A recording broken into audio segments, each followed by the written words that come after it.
Democrats have dismal polling in Texas. It's July 11th, 2024, and these are your headlines.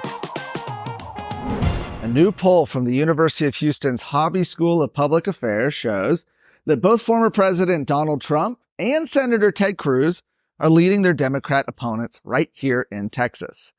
The poll, conducted from June 20th through July 1st, surveyed more than 1,400 likely Texas voters.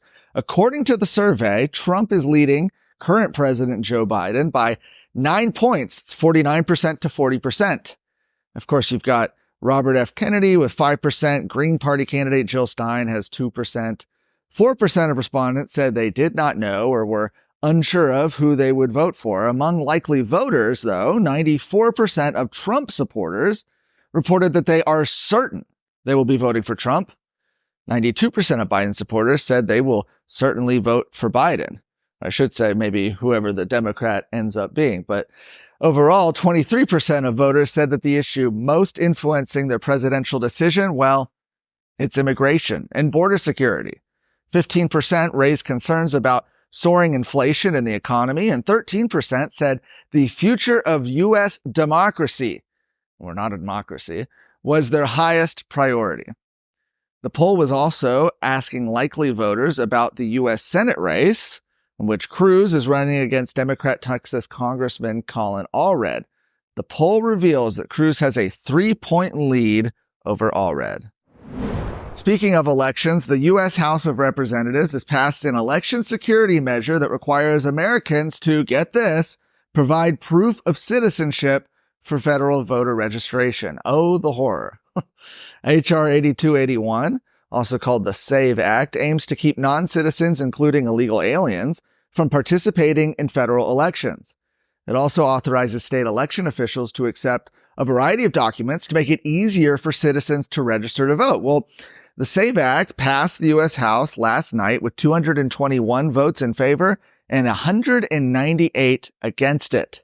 Of that, 216 Republicans and 5 Democrats voted in favor of the bill, and you had a few Democrats, I guess.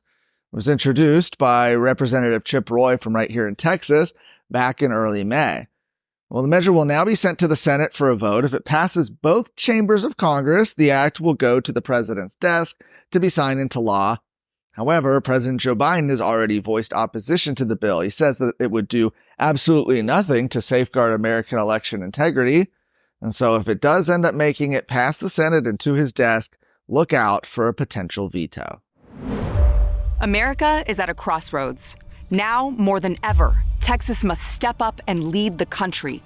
We don't have time to mess around. The only way to save America is with a strong Texas.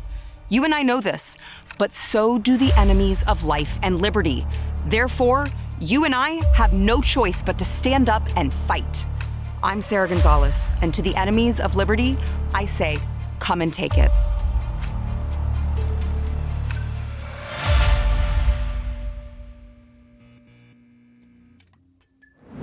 As Houston and the surrounding area await power restoration and begin recovery from Hurricane Beryl, many CenterPoint customers are questioning what went wrong and why communication from the electricity distributor has fallen short of expectations. Representatives from CenterPoint told Houston City Council members yesterday that their assessment would likely be done before the end of the day, but that some could be waiting days for their power to be restored. In fact, right now, there are many thousands of people in the area that are still without power. Maybe you're one of them. Maybe you know one of them.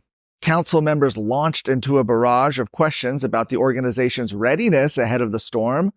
Councilmember Ed Pollard pushed CenterPoint officials on why there were reports that they didn't have additional crews on standby ready to begin working once the storm moved through the region. Well, they said they've worked with the legislature and the Public Utility Commission, which they recently filed a resiliency plan with, to harden their infrastructure and increase vegetation management, which is said to be one of the main causes of this storm's outages. Think overgrown trees, branches, etc.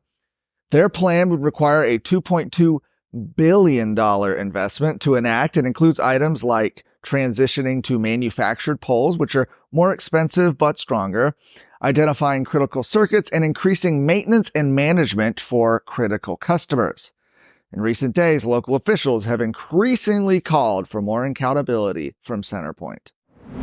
For more of today's stories, go to TexasScorecard.com.